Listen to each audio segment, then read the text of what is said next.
ओम नमो भगवते वासुदेवाय। ओम नमो भगवते वासुदेवाय। ओम नमो भगवते वासुदेवाय।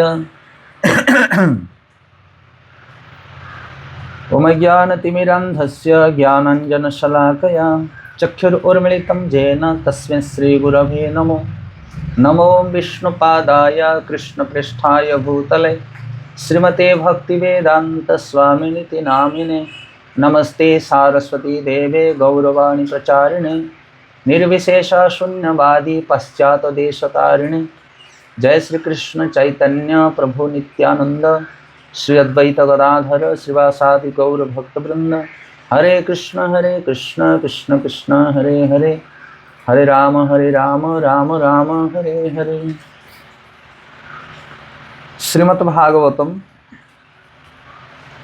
तृतीय स्कंद चतुर्दश अध्याय संध्या काल दितिंकर गर्भ संचार श्लोक क्रमांक 37। मैत्रेय उवाच स्वसंसर्स्याशिष लोकामासनं प्रवेपतिमं निवृत संध्या नियमो भार्यामाह प्रजापति।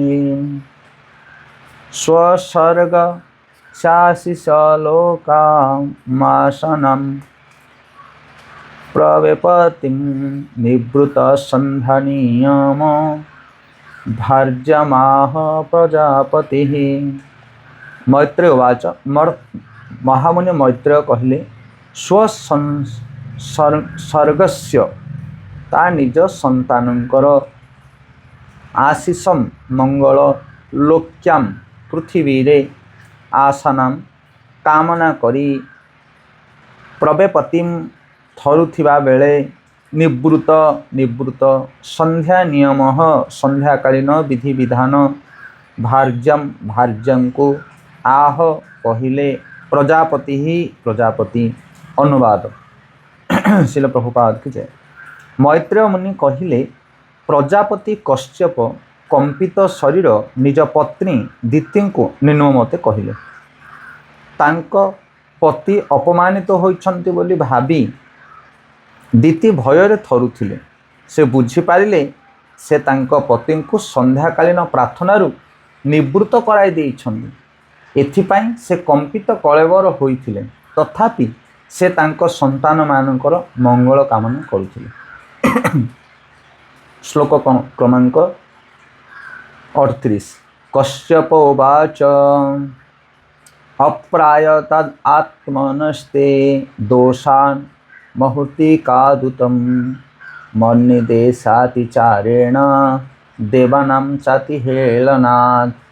कश्यप उवाच विद्वान ब्राह्मण कश्यप कहिले अप्रायत अशुचि जोगु आत्मनः मनरे बा चित्तर ते तुमर दोषात दोष जोगु मुहूर्तिकात संध्या रूप मुहूर्तर उत मध्य मत मोर निदेश निर्देश अतिचारेण लंघन जोगु देवानां देवता मानकर च मध्य अति हेलनात् अवज्ञा करिथिबा हेतु। अनुवाद विद्वान ब्राह्मण कश्यप कहिले तुमर चित्त अपवित्र एवं ए संध्या रूप मुहूर्तर दोष अछि। मोर आज्ञार लंघन एवं रुद्रादि देवगणकर अवज्ञा हेतु सबु अमंगल अटे। भावार्थ श्रील प्रभुपाद की जय। भल संतान लाभ करिवार नीति हेउछि प्रथमतः स्वामी संजेतेन्द्रिय होइथिबे, धर्म नीति और साधन विधि कड़ाकड़ी भाव पालन करुथिबे एवं द्वितीयतः पत्नी पतिंकर अनुगत होइथिबे। श्रीमद् भगवत गीता सप्तम अध्याय 11 श्लोक। एथिरे कहा जायछि जे धर्म नीति अनुजाई जो जौन क्रिया करा जाए ताहा कृष्ण चेतनार प्रतिनिधि अटे। जौन क्रिया पूर्वर उभय पति और पत्नी सेमानकर मानसिक अवस्था कथा उपयुक्त समय पत्नी निर्देश एवं देवता मानकर आज्ञाधीनता कथा विचार करवा उचित। वैदिक समाज नीति अनुजाई जौन क्रिया निमित्त एक उपयुक्त शुभ समय अछि जहाको गर्भधान काल बोली कहा जाए। दिति समस्त शास्त्र विधि लंघन करि पकाइले एवं सेथिपाई जदिओ से सुसंतान लाभ करने निमित्त अत्यंत आग्रही थिले तथापि तांको जणाई दियागला जे तांकर संतान एक ब्राह्मणर संतान भली गुणवान हेबे नाही। एठारे परिष्कार भावरे सूचना दिया जाइछि जे एक ब्राह्मणर पुत्र सर्वदा ब्राह्मण हुए नाही। रावण और हिरण्यकशिपु प्रकृत में ब्राह्मण पुत्र थिले किंतु सेमाने ब्राह्मण बोली गृहीत हेउ नथिले। हरे कृष्ण। बहुत बहुत धन्यवाद। आज आमर जो ऑनलाइन भागवत कथा सत्र रे उपस्थित थिबा समस्त श्रोता मंडली भक्त समूह माँ माने आम समस्त हृदय सहित धन्यवाद जनाऊँ। आपण माने निजर व्यस्त बहुल जीवन भितर समय बाहर करी भगवान कथा कीर्तन श्रवण करने समय देइछंती। इस्कन बातल आउटपोस्ट तरफ ये जो भागवत कथा दीर्घ दिन धरी चली आसुछि शिल प्रभुपादंकर सुंदर जो तांकर विधि विधान को ग्रहण करी आपण माने एते दिन धरी भक्ति रे तिष्ठि अछंती। आपण मान को बहुत बहुत धन्यवाद। एवं इस्कन बातल परिचालना दायित्व थिबा समस्त वरिष्ठ वैष्णव पूज्यपाद बिंदुमाधव प्रभु एवं तांको सहित सहयोग करुवा समस्त वरिष्ठ वैष्णव माताजी एवं सेवाकारी भक्त मानक आम समस्त धन्यवाद दौचु हृदय सहित। एकाकी आमार नाही पाइबल हरिनाम संकीर्तने तुम्ही कृपा करी श्रद्धा बिंदु दिया देह कृष्ण प्रेम धन। तो एकुटिया कली जुगरे भगवान भक्ति आचरण करने असंभव प्राय। तेणु संगति दरकार। सर्वदा जने भक्त अन्य जने भक्तर संगति लोड़िबा आवश्यक एवं भक्त संगरे रहिले ही भक्ति आचरण करा जाई पारिबो। कारण कलिजुगर प्रभाव एत शक्तिशाली। तेणु आपण माने मिलित भाव में भजन करुछंती सेइथि पई आपण माने समस्त ऑनलाइन क्लास रे जड़ित अछंती। ये होछि तार प्रमाण। तेणु जो माने भी क्लास रे जड़ित अछंती एथु जणा पड़छि कि आपण माने समस्ते विधान पूर्वक प्रणालीबद्ध भाव में भक्ति जादन करुछंती। आउ निश्चित भाव आपण मानकर प्रगति हम एभली भाव में जदि भक्त संगरे रही अन्य भक्त मान सहित सम्मिलित ही आम भजन साधन करवा आम भक्ति रे प्रगति करिपारिबा। ये हूँ शरणागतिर लक्षण। जितेबाला आम मिलित भाव में भक्त मान संगरे रोचे सेतेबेले आमे बुझिबाकू पड़िबो जे आमे काहार निर्देश को पालन करुचे। जदि काहार निर्देश को जने पालन न करिवो ताहले से भक्त संगरे रही पारिबो नाही। ए अल्प दिन तले आमर दिगपहंडी सेपट साइड गोटे कथा थिला। सेठी आमे गोटे वैष्णव भजन गाउथिलु एवं से वैष्णव भजन रे अनेक गुड़िए सब वर्णना करा जायछि सुंदर कथा। गुरुदेव दयामय ए भजन टे आमे गाउथिलु। तो सेठी सुंदर वर्णना आसी वैष्णव आचार्य मैंने कहते कि हे गुरुदेव मोर कौन प्रकार योग्यता नहीं आपणकर कृपा कौन आपणकर कृपार जदि कणिकाए मत मिल जाए ताहले मु भक्ति रे प्रगति करि पारिबे। अन्यथा मोर निजर शक्ति सामर्थ्य योग्यता किछि भी नहीं। तो सेठी आमे आलोचना करुथिले कि आमर साधन भजन जो आमे करुचे जप करुचे भागवत पाठ करुचे विग्रह सेवा करुचे जहाँ भी भक्तिर अंग सब पालन करुचे ता भितर कौन शक्ति नहीं। जदि जने साधक सब अंग को पालन करे तथापि गुरुंकर कृपा कौन दरकार ताको गुरुंकर कृपा अर्थ कौन कौन आमे बुझिबा एथुरु। आमे तो हरिनाम पाइचे आमे भागवत पाइचे आमे विग्रह को पाइचे आमे सब किछि वर्तमान भक्तिर अंग को जानिचे तुलसी महारानी को सेवा करुचे धाम भ्रमण करुचे आ पुणी गुरुंकर सेवा साधु मानकर सानिध्य कौन दरकार। वैष्णव आचार्य मैंने कहते कि ये जो आमे भक्तिर अंग सब करुचे ये हूँ शुष्क भक्ति किंतु जेतेबेले से भक्ति भितर शरणागति मिश्रित हुए सेतेबेले भक्ति रे प्राण आसे। जमती प्राण नथिबा गोटे शरीर को जेते सजेबा केवल हास्यास्पद अप्राण सेव्य देहस्य मंडन लोक रंजन से भाव में जदि शरणागति नहीं आम भक्ति रे ताहले आमे जेते प्रकार निष्ठा भक्ति आचरण कले मध्य ताहा फलप्रद हुए ना। शिखाए शरणागति भगतिर प्राण श्रीकृष्ण चैतन्य प्रभु जीवे दया करी सपार्षद शिवधाम सह अवतरी अत्यंत दुर्लभ प्रेम करिवारे दान शिखाए शरणागति भक्तिर प्राण। तेणु जो दुर्लभ प्रेम कृष्ण प्रेम पाइबा हेले आमको शरणागति ग्रहण करने को पड़ो बा शरणागति पूर्वक भक्ति जाजन करने को पड़ो। शरणागति न थाई जो भक्ति जाजन करा जाए ताहा प्राण शून्य भक्ति बोली कहा जाए। शिखाए शरणागति भक्तिर प्राण भक्तिर प्राण हूँ शरणागति। तेणु भक्त जीवन में आनुगत्य भजन बा शरणागति ग्रहण करने बहुत जरूरी। आईटा जना पड़ुछि जेतेबेले संगबद्ध भाव में आम रोचे भक्त मान संगे सेतेबेले कहार ना कहार निर्देश को आमको ग्रहण करने को पड़ो। बिना निर्देश कहीं हेले एकाठी रही पारिबो नाही, से दूरे जीव संगरु। तेणु ये शरणागतर गोटे लक्षण। तेणु आपण माने शरणागत भाव में रही सेठी एकाठी भजन करुछन्ति। तेणु ये हूँ बहुत बड़ योग्यता महाप्रभु मिशन ले। आमर से भाई भाव में कौन प्रकार योग्यता नहीं। जत्किंचित आम निज शक्ति सामर्थ्य बल में प्रचार करने केवल चेष्टा करुचु, किंतु बहुत वरिष्ठ वैष्णव माने बहुत शुद्ध भक्त मैंने अच्छा जो मैंने पर्दा आगू आसती कि बहुत गंभीर भजन करती आ भर आपण मैंने होती से वर्गर। तेणु समस्त आशीर्वाद करूँ जमी आम भक्तिमय जीवन प्रगति हो पार। आपण मानकर आशीष कामना करी आज आपण मानकर सेवा पाइरे बोली किसी भागवत श्रवण करने आम चेष्टा करवा, अन्यथा आमर ए कौन प्रकार योग्यता नहीं। श्रीमद् भागवतम ये जो तृतीय स्कंधरे तृतीय स्कंदर चतुर्दश अध्याय ये आम श्रवण कर बहुत सुंदर कथा। मैत्रेय मुनि श्लोक कहते विदुर को कि कई भाव में द्वितीय आ कश्यप मुनिकर भितर वार्तालाप चली। या पूर्व आम श्रवण करे अध्याय कि कई भाव में दीति तांकर काम उद्दीपना को नियंत्रण न करि पारि संध्या समय तांकर पति कश्यप मुनि सहित से शारीरिक संपर्क रखुचंदी एवं अनिच्छा सत्वे बारण सत्वे ये गोटे विरुद्धाचरण कार्य करुछंती जहाँफल तांकर स्वामी अप्रसन्न रहउछंती, से दुखित अछंती।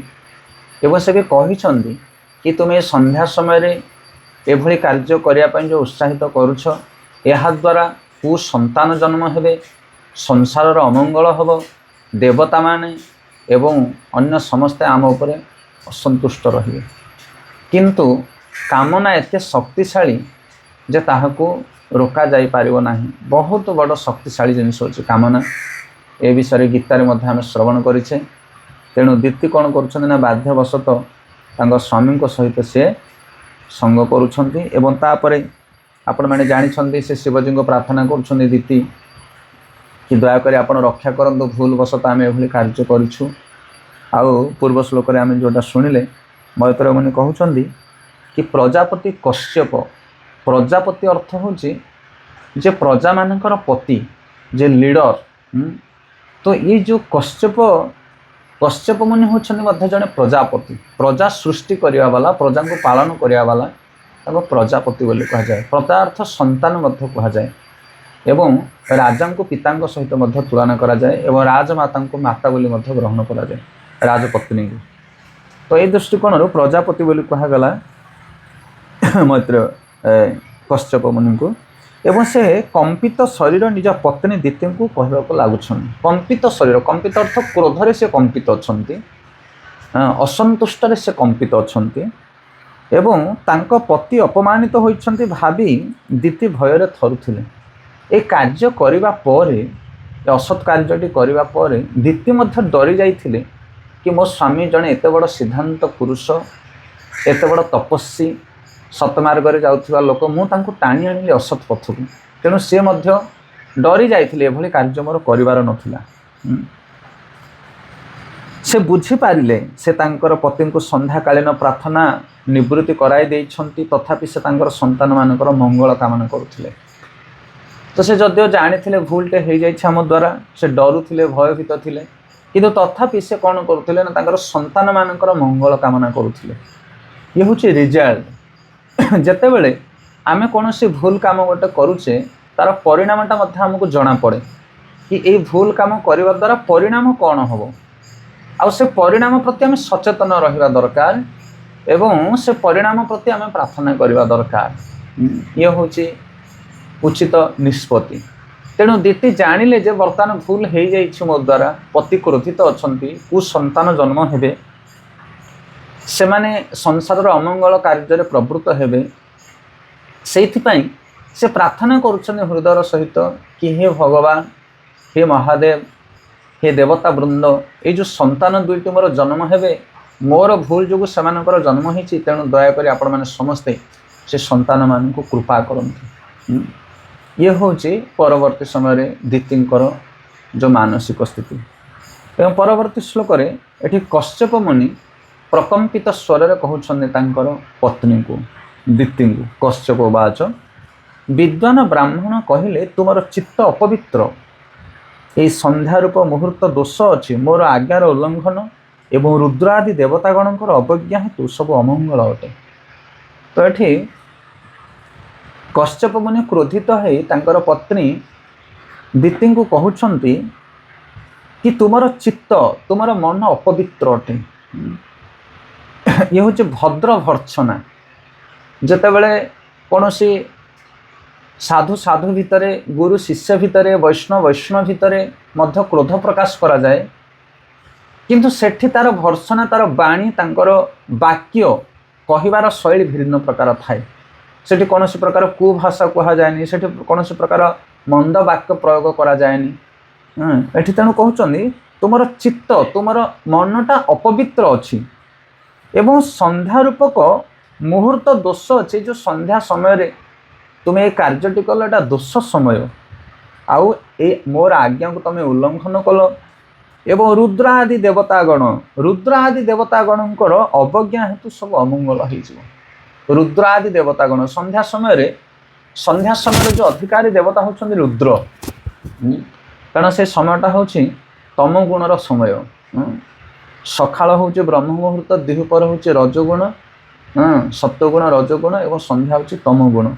ତେଣୁ ଏଭଳି ଭାବରେ ଶିବ ଏବଂ ଅନ୍ୟ ଦେବତାମାନେ ଯେଉଁମାନେ ସନ୍ଧ୍ୟାକାଳୀନ ସମୟର ଅଧିକାରୀ ଦେବତା, ଏମାନେ ସମସ୍ତେ କ'ଣ ହେଇଛନ୍ତି? କୁପିତ ହେଇଛନ୍ତି, କାରଣ ସେହି ସମୟରେ ଏଭଳି କାର୍ଯ୍ୟ କରିବାର ନଥିଲା। ଏହା ମଧ୍ୟ ଆମେ ଜାଣି ରଖିବା ଦରକାର ଯେ ପ୍ରତ୍ୟେକ ମୁହୂର୍ତ୍ତ, ପ୍ରତ୍ୟେକ ସମୟରେ କିଛି କିଛି ଦେବତାମାନେ ରହନ୍ତି, ଅଧିକାରୀ ବ୍ୟକ୍ତିମାନେ ରହନ୍ତି ଏବଂ ସେମାନଙ୍କ ସେହି ସମୟରେ ଯଦି ଆମେ କୌଣସି ଖରାପ କାମ କରୁ, ଯେମିତି ଘରେ ମଧ୍ୟ ବେଳେବେଳେ କହନ୍ତି ସନ୍ଧ୍ୟା ସମୟରେ ଧୂପ ଦେବା ସମୟରେ ଭୋଜନ କରିବନି, ଧୂପ ଦେବା ସମୟରେ ଶୟନ କରିବନି, ସନ୍ଧ୍ୟା ସମୟରେ ଯେତେବେଳେ ଧୂପ ଦିଆଯାଏ ବା ଭଗବାନଙ୍କୁ ଆରାଧନା କରାଯାଏ, ଇଏ ଗୋଟେ ଗୋଟେ ମୁହୂର୍ତ୍ତ, ଗୋଟେ ଗୋଟେ କାଳ, ଏହାର ବାରଣ ମଧ୍ୟ ରହିଛି କ'ଣ କରିବା କଥା ନୁହେଁ, କ'ଣ ନ କରିବା କଥା ବା କ'ଣ କରିବା ଦରକାର। ଏହାଦ୍ୱାରା ଦେବତାମାନେ ଅସନ୍ତୁଷ୍ଟ ହୁଅନ୍ତି।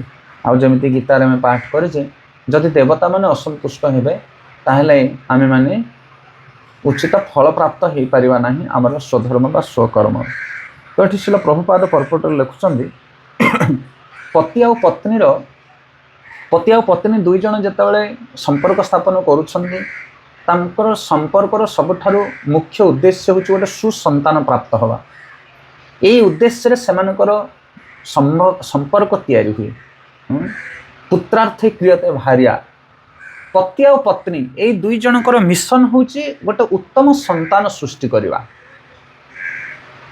ଆଉ ବାକି ନିଜର ସ୍ୱଧର୍ମ ତ ରହିଛି, ଯେହେତୁ ଆମେ ଗୋଟେ ପୁତ୍ର, ଆମର କାମ ହେଲା ପିତାମାତାଙ୍କର ସେବା କରିବା। ଆମେ ଯେହେତୁ ଗୋଟେ ପିତା, ତେଣୁ ଆମ ସନ୍ତାନମାନଙ୍କର ଆମେ ଲାଳନ ପାଳନ କରିବା। ଆମେ ଯେହେତୁ ଗୋଟେ ବଂଶଜ, ତେଣୁ ବଂଶର ନୈତିକତାକୁ ପାଳନ କରିବା। ଆମେ ଯେହେତୁ ଗୋଟେ ଶରୀରଧାରୀ, ତେଣୁ ଶରୀରର ବି ଯତ୍ନ ନେବା। ଇଏ ତ ସାଧାରଣ ନିୟମ। କିନ୍ତୁ ଯେତେବେଳେ ପତି ପତ୍ନୀ ଦୁଇ ଜଣଙ୍କ ଭିତରେ ସମ୍ପର୍କ ଆରମ୍ଭ ହୁଏ, ସେହି ସମ୍ପର୍କର ମୁଖ୍ୟ ଉଦ୍ଦେଶ୍ୟ ହେବା ଦରକାର କି ସୁସନ୍ତାନ ସୃଷ୍ଟି କରିବା, ବା ଯେଉଁ ସନ୍ତାନମାନେ ଜନ୍ମ ହେଉଛନ୍ତି ସେମାନଙ୍କର ଉଚିତ ଯତ୍ନ ନେବା, ତାଙ୍କୁ କୃଷ୍ଣ ଭକ୍ତି ପରାୟଣ କରିବା ଏବଂ ସେହି ସନ୍ତାନମାନଙ୍କ ଦ୍ୱାରା ଯେମିତି ଜୀବନରେ ଆମେ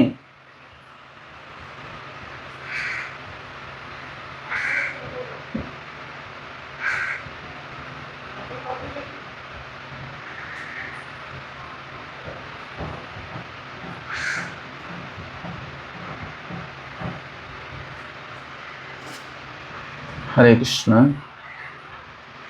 तो से संतान मान द्वारा जीवन रे आमे जेमिति अन्य मानकर मंगल करि परिबा भगवत भक्ति आचरण करि परिबा एवं आमर वयोवृद्ध समय रे जेमिति सेमानक ठारु उचित साहाय्य सहयोग प्राप्त हो परिबा कृष्ण भक्ति मार्ग रे। ये होची उन्नत संतान सृष्टि करिवार उद्देश्य। जने पितामाता जदि तांकर कृष्ण भक्ति परायण संतान सृष्टि करती ताहले से संतान मानक द्वारा से माने जगतर मंगल करि परिबे, वंशर मंगल करि परिबे एवं निजर मध्य मंगल साधन करि परिबे। पितामातांकर असली संपत्ति होचन तांकर पुत्र तांकर कन्या। जेमति कहंतनी पुत्र जदि गुणवान ताहले संपत्ति को कामर, पुत्र जदि गुणहीन ताहले संपत्ति को कामर। जदि पुत्र कन्या माने गुणवान अछंती ताहले पितामाता अधिक संपत्ति न रखिथिले मध्य समानक पई समाने तांकर बुद्धि विवेक गुण द्वारा कार्य निर्वाह करि परिबे। किंतु पुत्र कन्या माने जदि गुणहीन होई गले ताहले जते संपत्ति रखिथिले मध्य से सब किछि काम रे आसीबो नाही। सेहिथिपाई पितामातांकर परम कर्तव्य होउची पिता और मातांकर संबंधर मूल उद्देश्य होउची कि तांकर संतान मानकु उपयुक्त मार्गदर्शन करवा। ये होउची पति और पत्नी भितर जो संबंध तार मूल उद्देश्य पति पत्नी संबंध। तेणु श्रील प्रभुपाद लिखुचंदी कि उत्तम संतान करिया पई हेले पति पत्नी भितर निजर इंद्रिय संयमता रहिबा मुख्य कारण। मूल सबठारु मूल भूमिका होची कि निजर इंद्रिय साधन से करथिया दरकार। आउ कोन करथिया दरकार? धर्म नीति साधन विधि कड़ाकड़ी भाव में पालन करथिया दरकार एवं पत्नी पतिंकर अनुगत होइथिबा दरकार। जे पत्नी से पतिंकर अनुगत होइथिबा दरकार। सेतिपाई पति मध्य सठिक धर्मपरायण नीतिवान होइथिबा दरकार एवं पतिंकर नीति को पतिंकर कार्य को पत्नी ग्रहण करुथिबा दरकार। एमिति नुह जे पति मद पीकी बुलुथिबा रास्ता रे एवं पत्नी ताको अनुगमन करुथिबो। मो पति मदुआ कौन हो गला से एमती समाज में अनेक लोक माल पिउछन मो स्वामी से माल पी कौन हो गला से समर्थन करुछि ताको। तो सी कहि परिबन जे मो पतिव्रता नारी मो स्वामी मद पिउछ मु ताको सहाय्य करुछि, मो स्वामी कुकर्म करुछि मु ताको सहाय्य करुछि। एमिति नुह सी पत्नीव्रता नारी हो पारे बा पतिव्रता नारी हो पारे सी तार निजर उद्देश्य साधन करि पारे। किंतु सामूहिक भाव में जड़े पति और पत्नी जो समाज प्रति दायित्व जो वंश प्रति दायित्व सेटा से करि परिबे नाही, उत्तम संतान सृष्टि करि परिबे नाही जदि जड़े भी एपट सेपट हो जाए। तेणु स्वामी स्वधर्म पालन करुथिया दरकार, इंद्रिय संयमी थिबा दरकार एवं स्त्री तांकर अनुगामी हिथिबा दरकार बा तांको से कार्य सहयोग करुथिबा दरकार। जेमिति भागवत गीता रे कहा जाय अछि जे धर्म नीति अनुसरण करी जो जौन क्रिया करा जाए ताहा मध्य कृष्ण चेतनार प्रतिनिधित्व अटे। तेणु विधि विधान पूर्वक पति पत्नी भितर शारीरिक संपर्क रखा दरकार, ताहा मध्य समाज पय आवश्यक, ताहा मध्य नैतिकता अटे। ये जो पति पत्नी भितर शारीरिक संपर्क बा जौन क्रिया पूर्वर मानसिक अवस्था ठीक होइथिबा दरकार, उपयुक्त समय थिबा दरकार, पति को निर्देश अनुसार होइथिबा दरकार, देवता मानकर आज्ञाधीन होइथिबा दरकार, काल बेल लग्न समय को देखि पति पत्नी से माने शारीरिक संपर्क जदि रक्षा करेंगे ताहले से समय जो संतान माने सृष्टि हेबे से माने जगतर मंगल करें बा बुद्धिमान हो पारे। तेणु आगरु राजा एवं रानी अलगा रहुथिले, रानी हंतपुर अलगा थिला एवं राजंकर बासभवन अलगा थिला, राजंकर शयन कक्ष मध्य अलगा रहुथिला एवं जेतेबेले राजा और रानी दुई जण मिलुथिले संतान पाइरे बोली सेही समय रे ए जो राज पुरोहित जी थिले से राज पुरोहित तार बेला और लग्न को बाहर करके कहूथिले कि एई समय एई लग्न रे एई बेल रे जदि राजा और रानी मिलित हेबे ताहले सेमानकर औरुषरु जो संतान जन्म हेबे सेमाने राजवंशी हेबे, क्षत्रिय गुणभूषित हेबे आउ सेमाने राज्य को सठिक भाव में पालन करि पारिबे। जो क्षत्रियर जो गुण जने राजा हवा पई जो योग्यता से भली योग्यतावान पुत्र कन्या माने जन्म हो पारिबे एई लग्न रे जदि राजा और रानीकर मिलन हो। तेणु एहा द्वारा समय काल नियम सबकिछि पालित होइथिला किंतु वर्तमान आ सब विधान नाही, सेतिपई एभली कुलांगार पुत्र कन्या माने जन्म ग्रहण करुछन। वैदिक समाज नीति अनुसार जौन क्रिया निमित्त उपयुक्त शुभ समय अछि जहाको गर्भधान काल बोली कहा जाए। गर्भधान संस्कार बोली मध्य आमे सुनिचे से मध्य संस्कार द्वितीय समस्त शास्त्र विधि उल्लंघन करि पकाइले एवं सेतिपई जदिओ से सुसंतान लाभ करबा निमित्त आग्रह थिले तथापि तांको जणाई दिया गला जे तांकर संतान एक ब्राह्मण संतान भली गुणवान हेबे नाही। एठारे परिष्कार भाव में सूचना दिया जाए जे एक ब्राह्मणर पुत्र सर्वदा ब्राह्मण हुए नहीं। तेणु जो दीति कौन करथिले ନା ତାଙ୍କର ସ୍ୱାମୀ କଶ୍ୟପ ମୁନିଙ୍କ ସହିତ ଯେତେବେଳେ ସେ ମିଶୁଛନ୍ତି ସେତେବେଳେ ସମସ୍ତ ନିୟମକୁ ସେ ଉଲ୍ଲଂଘନ କରିଥିଲେ। ତେଣୁ এই ଉଲ୍ଲଂଘନ କରିବା ହେତୁ ସେ ଯେଉଁ ସୁସନ୍ତାନ ପ୍ରାପ୍ତ ହେବା ପାଇଁ ଚାହୁଁଥିଲେ ଗୋଟେ ଉତ୍ତମ ସନ୍ତାନ, ଆଉ ସେଇଟା ସେ ପ୍ରାପ୍ତ ହୋଇପାରିବେ ନାହିଁ। ଏଠି ଶିଲା ପ୍ରଭୁପାଦ କହୁଛନ୍ତି କି ଯଦିଓ ସେମାନେ ବ୍ରାହ୍ମଣ ଥିଲେ, ଋଷି ଥିଲେ, ଋଷି ପତ୍ନୀ ଥିଲେ, କିନ୍ତୁ କିଛି ଗ୍ୟାରେଣ୍ଟି ନାହିଁ ଯେ ତାଙ୍କର ଋଷି ଭଳି ପୁତ୍ର ଜନ୍ମ ହେବ ବୋଲି। ତେଣୁ ବ୍ରାହ୍ମଣମାନେ କେବେ ଆଶା କରିପାରିବେ ନାହିଁ ଯେ ଆମର ପୁତ୍ର ମଧ୍ୟ ବ୍ରାହ୍ମଣ ହେବ ବୋଲି। ନା, ବ୍ରାହ୍ମଣର ପୁତ୍ର ବ୍ରାହ୍ମଣ ହୋଇପାରିବ ନାହିଁ, ସେଭଳି ଗୁଣ ତାଙ୍କ ପାଖରେ ରହିବ ନାହିଁ। ହିରଣ୍ୟକଶ୍ୟପ ପ୍ରକୃତ ପକ୍ଷେ ବ୍ରାହ୍ମଣ ପୁତ୍ର ଥିଲେ, କିନ୍ତୁ ସେମାନେ ବ୍ରାହ୍ମଣ ବୋଲି ଗୃହୀତ ହେବେ ବୋଲି ହୋଇନଥିଲେ, କାରଣ ସେମାନଙ୍କର ପିତାଗଣ ସନ୍ତାନଜାତ କରାଇବାର ଧର୍ମନୀତି ଓ ବିଧି ଅନୁସରଣ କରିନଥିଲେ। ସେ ସନ୍ତାନଗଣ ରାକ୍ଷସ ନାମରେ ପରିଚିତ ହୋଇଥିଲେ। ଦେଖନ୍ତୁ ହିରଣ୍ୟକଶ୍ୟପ ମଧ୍ୟ ବ୍ରାହ୍ମଣ ସନ୍ତାନ ଥିଲା, କାରଣ ବ୍ରାହ୍ମଣଙ୍କର ପୁତ୍ର ଥିଲେ ହିରଣ୍ୟକଶ୍ୟପ, କଶ୍ୟପ ମୁନିଙ୍କର ପୁତ୍ର। ଏବଂ ରାବଣ ମଧ୍ୟ ବିଶ୍ରବା ମୁନିଙ୍କର ପୁତ୍ର ଥିଲେ, କିନ୍ତୁ କ'ଣ ହେବ, ସେମାନେ ବ୍ରାହ୍ମଣ ହୋଇପାରିନଥିଲେ। ଉପଯୁକ୍ତ ବିଧିବିଧାନ ଲଙ୍ଘନ କରାଯିବା ହେତୁ ପୂର୍ବ ଯୁଗମାନଙ୍କରେ କିମ୍ବା 2 ଜଣ ରାକ୍ଷସ ଥିଲେ। ଯୁଗମାନଙ୍କରେ ଜଣେ କିମ୍ବା 2 ଜଣ ରାକ୍ଷସ ଥିଲେ, କିନ୍ତୁ ଏହି ଯୁଗରେ ଯୌନ ଜୀବନର ସଂଯତ ଭାବ କେହି ଅନୁସରଣ କରୁନାହାନ୍ତି। ଏହିପରି ସ୍ଥଳେ କି ସୁସନ୍ତାନ ଲାଭ ଆଶା କରାଯାଇପାରେ? ଏହା ନିଶ୍ଚିତ କଥା ଯେ ଅବୈଧ ସନ୍ତାନ ବା ବର୍ଣ୍ଣଶଙ୍କର କେବେ ହେଲେ ସମାଜ ପ୍ରତି ଶୁଭଙ୍କର ନୁହନ୍ତି। ସେମାନେ ସାମାଜିକ ସୁଖ ସମୃଦ୍ଧିରେ ବିଘ୍ନ ଉତ୍ପାଦନ କରନ୍ତି।